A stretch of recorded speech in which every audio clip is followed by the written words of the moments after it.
Everybody, in this video, I'll share with you my build and a few tips how to beat General of the North. This is a boss fight in Wuchang Fallen Feathers, and it's in the near the rebel camp, not in the rebel camp.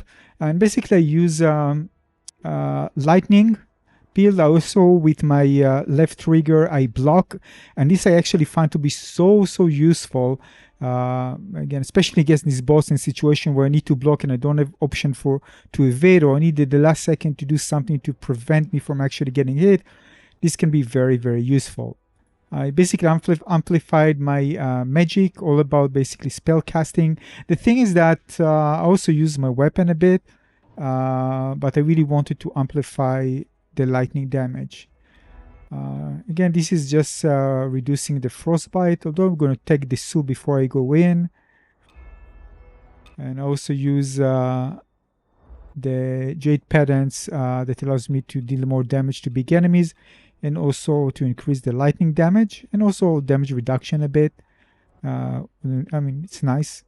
So this is the main spell that I use. You need to time it right, because if you don't time it right, you're going to get punished. It's pretty long casting. So once I realized again the timing, it was pretty good. So this is what I use here. Again, this is to amplify the spell casting damage. You can pose, of course, whatever you like. This is what I used. And this is the tree. Alright, so basically that's the build. Let me share with you a few tips. Although it was actually not a good run, but you know, some things are important to know. So before I go in, I just pop everything, the soup and amplifying the spellcasting damage, and switching to the potions. So the idea is that I need to exhaust his attack, and it's very important to pay attention when he's actually exhausted. Otherwise, if you cast the spell, and the spell is pretty bad if you do it from far away, it has a relatively limited range. So it's better just again to do it relatively close, but also at the right time.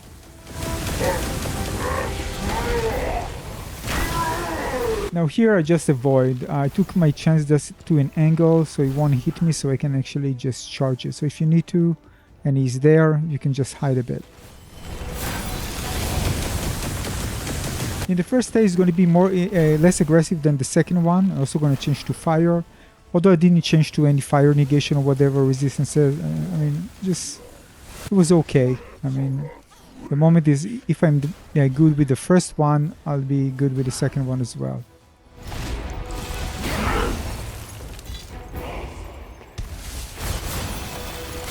So when he does this thing, when he kind of throws the ice on you, it's going to follow always with the jump on you. So you know that, you know, don't try anything like casting that in that particular time.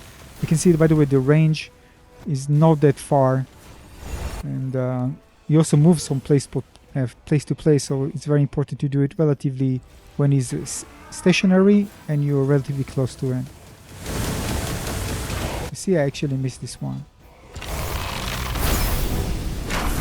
I also want to show you the block, why it's so useful. In certain situation where I need to block, and you know, like here, no, not here, he actually evaded. Here, you see? Just completely deflect everything. So I use actually both. You see, this one I use the block, the left trigger, and now you see it's not doing anything. And now I activate it to avoid getting hit again.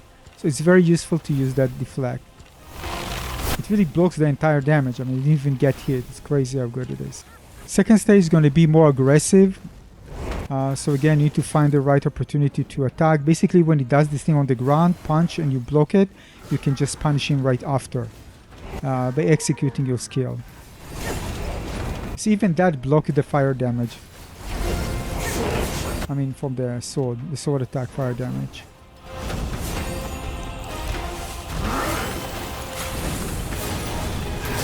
See again, you see, it's just amazing how useful. Here again, it was too long and it just ended the moment they actually did the second attack. This, by the way, the slashes, it's much faster and it accelerates, so it's not like the same pace, so you need to just adjust to it. Just look at the first one, which is the same pace. Here it just starts slow and then ends faster.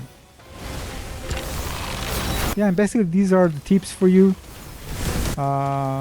It wasn't a good run actually. My first was better, but I failed again. You know, but I was just testing things out. I mean, I didn't know that everything, but it was a good run.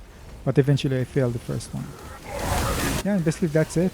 I was very, very low here, but he says just to go in before he finishes me. Yeah, bad run, but it's done. And that's it. Hopefully you found this one useful. It's a good build overall, but don't make the mistakes that I did. And you're going to finish it in no time. Thanks for watching.